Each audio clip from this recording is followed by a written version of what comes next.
नाज़रीन अस्सलाम वालेकुम। मौलाना फजल रहमान साहब के हवाले से बड़ी मुतज़ाद इत्तलाहात आ रही हैं और सोर्सेज ये कंफर्म कर रहे हैं कि मौलाना साहब ने ऐन मौके के ऊपर पहुंच के असर के वक्त जो है अब रोज़ा तोड़ने का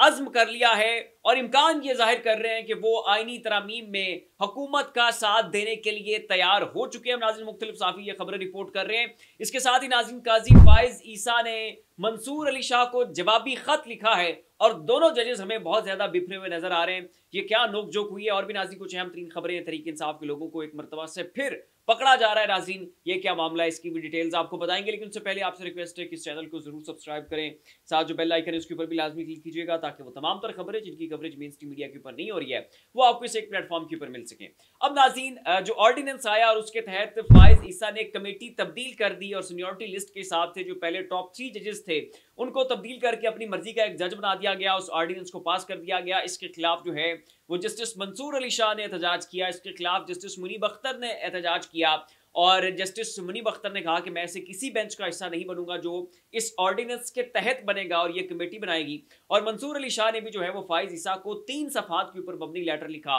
और अपने तहफ़्फ़ुज़ात, अपने रिजर्वेशंस का इजहार किया कि क्यों आपने जस्टिस मुनीब अख्तर को उस फहरिस्त से निकाला है, क्यों आपने उन्हें उस कमेटी से निकाला है। और इसके साथ ही जो है जस्टिस मंसूर अली शाह ने उस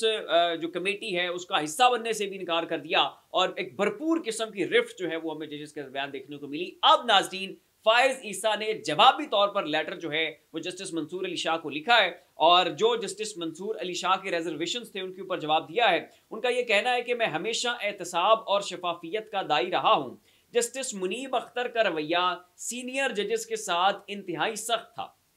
अब जस्टिस मुनीब अख्तर जो हैं सबसे सीनियर तो वो खुद हैं, फिर सबसे ऊपर आते हैं फाइज ईसा के बाद आते हैं मंसूर अली शाह और मंसूर अली शाह के बाद जो तीसरे सीनियरिटी लिस्ट में जो तीसरे नंबर के ऊपर सबसे सीनियर जज हैं वो तो खुद मुनीब अख्तर हैं। तो फिर मुनीब अख्तर ने किसके साथ बदतमीजी कर ली? फिर फाइज ईसा के साथ बदतमीजी हुई है। खैर उसके बाद नाज़रीन वो लिखते हैं फाइज ईसा के कानून के तहत मंसूर अली शाह आप मुझसे इस चीज़ के ऊपर सवाल नहीं उठा सकते हैं कि मैंने किसको कमेटी के अंदर रखना है, किसको कमेटी के अंदर नहीं रखना है। तो ये नाज़रीन जवाबी तौर पे खत जो है वो फाइज ईसा की जानिब से जस्टिस मंसूर अली शाह को लिखा जा चुका है। अब जो ऑर्डिनेंस का मामला है नाज़रीन ये हाई कोर्ट के अंदर भी चैलेंज हुआ, उसके ऊपर जो है वो जजेस ने इस मामले को अक्टूबर के अंदर जो है वो भेज दिया, वहां पर इसकी सुनवाई होगी और सुप्रीम कोर्ट के अंदर भी इस ऑर्डिनेंस को चैलेंज किया जा चुका है। और यहाँ पर भी एक सवाल खड़ा होगा कि अगर सुप्रीम कोर्ट के अंदर इस ऑर्डिनेंस को चैलेंज किया जाता है तो यहाँ पर कौन से जजेस जो हैं वो इस ऑर्डिनेंस के इस सारे मामले को टेकअप करेंगे और उसके ऊपर जो है वो केस की समाअत होगी, क्योंकि बेंच जो है वो अब खुद फाइज ईसा ने बनाना है और बेंच का जो तयन है वो इसी ऑर्डिनेंस के तहत हो रहा है।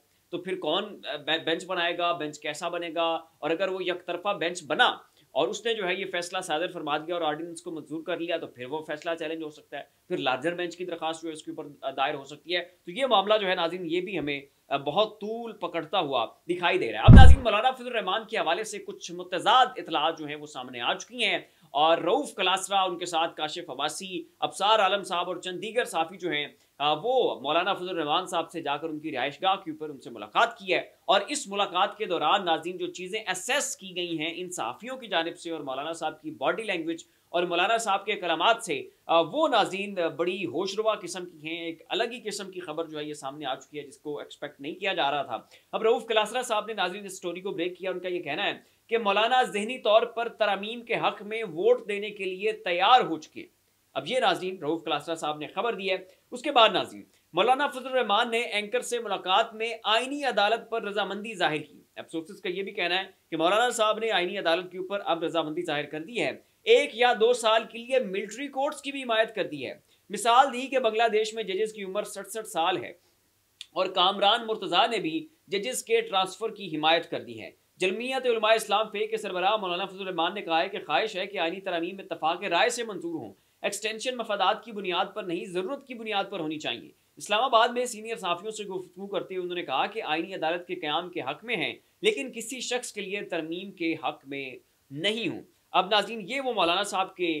कलमे हैं, ये मौलाना साहब के वो जुमले हैं कि जिनकी तशरीह इस तरह से की जा रही है कि मौलाना साहब जो है वो आईनी तरमीम के हक में जा चुके हैं और अब जो है मुमकिन तौर पर वो हुकूमत का साथ देंगे और हुकूमत के जनाब जो है वो शाना बशाना खड़े होंगे और इस आईनी तरमीम में जो है वो उनका भरपूर अंदाज में जितना हो सका उनको सपोर्ट भी करेंगे, उनका साथ भी देंगे और उनकी हिमायत भी करेंगे। अभी नाज़रीन ये चहमगोइयाँ चल रही हैं, मौलाना साहब के बयानात को खुद अपनी जानिब से जो है वो साफ़ियों ने रिपोर्ट किया। अब देखना ये है कि मौलाना साहब इसके ऊपर क्या वर्डिक्ट देते हैं और उनका इस तमाम तर मामले के ऊपर क्या रद्द-ए-अमल आता है। अब नाज़रीन तहरीक इंसाफ के रहनुमाओं की दोबारा पकड़-दकड़ का सिलसिला शुरू हो चुका है और तहरीक इंसाफ के जितने भी MNAs हैं उनको ये पैगामात पहुँचाए जा रहे हैं उनके कुछ अपने दोस्तों की जानिब से कि आपको पकड़ा जा सकता है। अभी नाज़रीन जो नईम पंचोता साहब है उन्होंने भी एक टॉक शो के अंदर बैठकर ये कहा है कि तहरीक इंसाफ के एक MNA हैं जो पाकिस्तान छोड़कर जा चुके हैं और इसी डर के नतीजे में गए हैं कि कहीं उन्हें पकड़ के उनका वोट जो है वो इमरान खान साहब के मुखालिफ सिमत में जो है वो ना दिलवा दिया जाए। और इसके साथ ही नाज़रीन ये तहरीक इंसाफ की सेनेटर हैं फौजिया अरशद साहिबा, इन्होंने भी तहरीक इंसाफ की क़यादत को लेटर लिखा है। उनको ये कहा है कि मैं हमा वक्त आपके साथ हूँ और मैं तहरीक इंसाफ का भरपूर अंदाज में साथ दूंगी। मैंने इमरान खान साहब की पुश जो है उसको भी नहीं छोड़ा है और ना इमरान खान की पीठ पीछे इमरान खान की कमर के ऊपर वार करूंगी और इमरान खान साहब के मैंडेट के ऊपर जीती हूँ, इमरान खान के मैंडेट के ऊपर सेनेट के अंदर बैठी हूँ और मैं हर सूरत तहरीक इंसाफ को ही वोट करूंगी। अगर उन्होंने किसी जगह के ऊपर तहरीक इंसाफ की अपनी पार्टी ने एक पॉलिसी दी है तो मैं उसको फॉलो करूंगी, उसको वायोलेट नहीं करूंगी। और ये जो खबरें आ रही हैं कि मैं पार्टी की पॉलिसी को वायोलेट करके हुकूमती बेंचेस के ऊपर जाकर बैठ के यानी तरमीम का हिस्सा बनने जा रही हूँ, ये सरासर झूठ है और मेरे खिलाफ ये ऐसी जो भी चहमगोइयाँ हो रही हैं मैं उनकी सरासर जो है वो तरदीद करती हूँ। तो अब नाज़रीन तहरीक इंसाफ के लोग जो हैं उनकी पकड़ दकड़ का भी सिलसिला जारी है और वो तहरीक इंसाफ के रहनुमा के जिनके बारे में शकूक व शुबहात का इज़हार किया जा रहा था उनकी जो तशरीह है और उनकी जो वजाहत है वो भी सामने आ चुकी है और उन्होंने हुकूमत का साथ देने से इनकार कर दिया है। अब नाज़रीन आइंदा आने वाले ये जो 3-4 दिन है ये इंतहाई अहम है और इन दिनों के अंदर अंदर पता चलेगा कि आईनी तरमीम अब कब तक आ रही हैं, क्या पास होंगी या नहीं हो पाएंगी और मौलाना साहब जो हैं वो किस करवट बैठने जा रहे हैं। फिलहाल इतना ही, ऐसी मज़ीद लम्हा अपडेट्स के लिए हमारा चैनल सब्सक्राइब कर लें। शुक्रिया।